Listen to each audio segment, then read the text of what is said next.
Bonsoir, chers amis amoureux de la langue anglaise. Avant de continuer, veuillez vous abonner à moi et ne manquez surtout pas de me laisser vos impressions, c'est-à-dire votre critique, suggestion ou encouragement dans les commentaires. Oui, la toute première question qui me vient à l'esprit est pourquoi l'alphabet? Vous savez, à l'école, on a pris l'habitude d'enseigner des cours sans montrer leurs importances.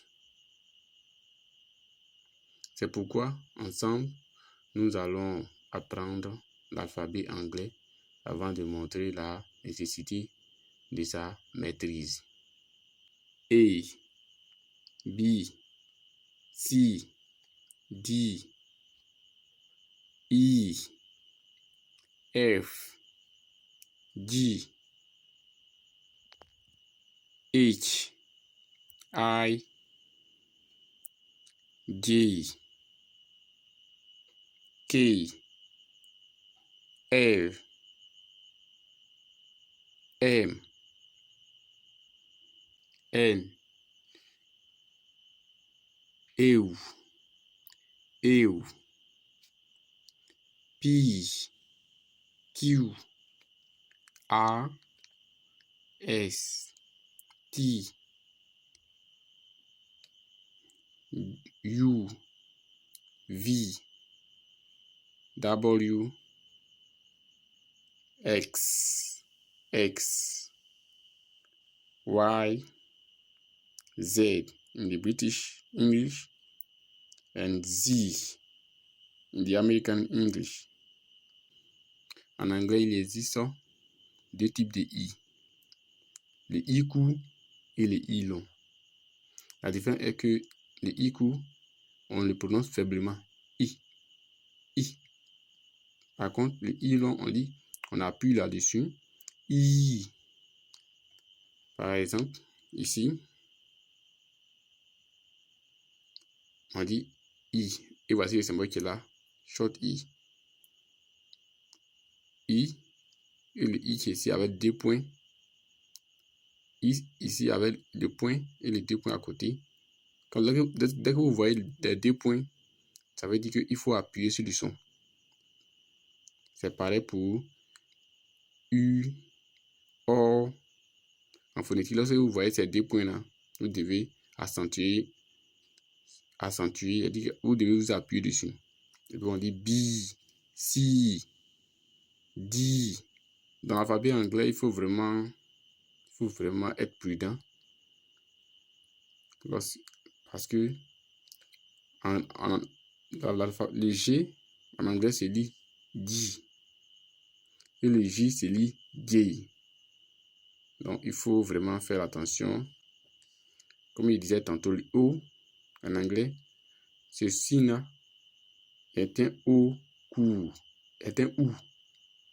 S'il vous plaît. Ceci-là en anglais, ceci-là OU est un OU court. Et voici les OU longs. Comme dans You. Et comme dans Ki.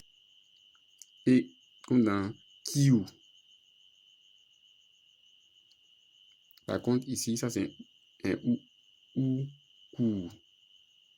C'est pourquoi on lit EU. C'est différent de OU. Tout comme l'alphabet français, l'alphabet anglais contient 26 lettres également. Par contre, l'alphabet anglais a 21 consonnes et 5 voyelles. Très souvent, il se comporte comme une voyelle. Pourquoi maîtriser l'alphabet anglais? Parce que, 1, il nous permet de lire les sigles, par exemple, ONU, qui devient UN. OMS, qui devient WHO. ADN, qui devient DNA. FMI, qui devient IMF. USA, qui devient US ou USA. Vous voyez, si vous n'avez pas appris l'alphabet anglais, vous ne saurez pas comment lire ces sigles-là. C'est pourquoi il est important d'apprendre l'alphabet anglais afin de pouvoir lire plus facilement les sigles. Et l'alphabet nous permet de distinguer the alphabet allows us to make a difference between consonant sounds and vowel sounds. For example, when we want to have a clear idea about the use of A or N. C'est tout autre chose, c'est vrai, mais pour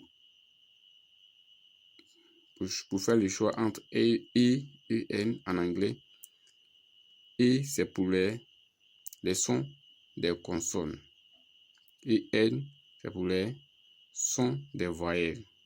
Pour ce faire, vous devez connaître l'alphabet afin de distinguer les sons des voyelles et les sons des consonnes. Sur ce, nous sommes à la fin de notre première leçon. C'est vrai, nous l'avons fait avec beaucoup de difficultés, vu que c'est notre première fois, n'ayant aucune connaissance ou expérience en communication et en digitalisation.